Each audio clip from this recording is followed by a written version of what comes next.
गंजाम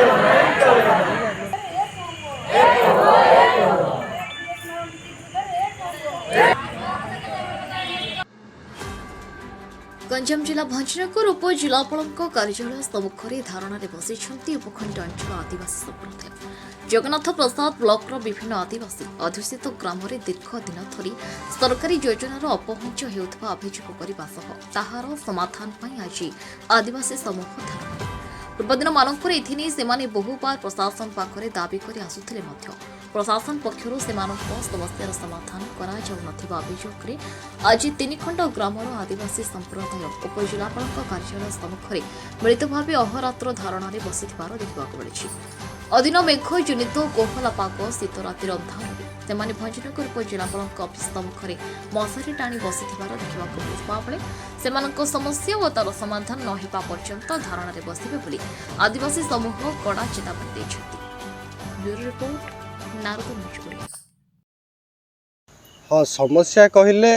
आदिवासी माने एठे अहोरात्र धारणा डाकरा देइछन्ति किंतु तांकर मूल समस्या होची आज की दीर्घ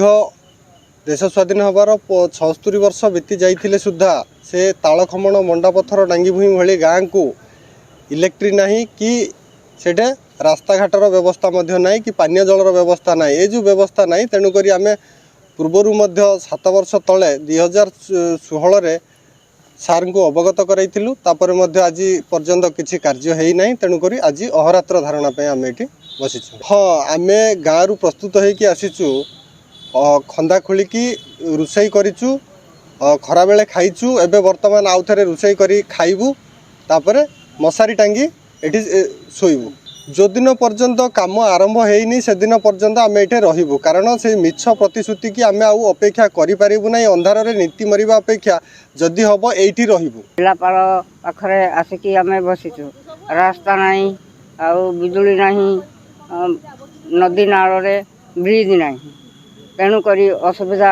पड़ार आम आसिकी ये राति पड़ी रहीचु हेतिकी आमको पूरण जदि करें जिलापाल कहींपारे देपारे बोले आम यही गचर उठिकी जीवु ना दिन राति 24 घंटा यही भितर मूषा भाया 15 मिनिट आउ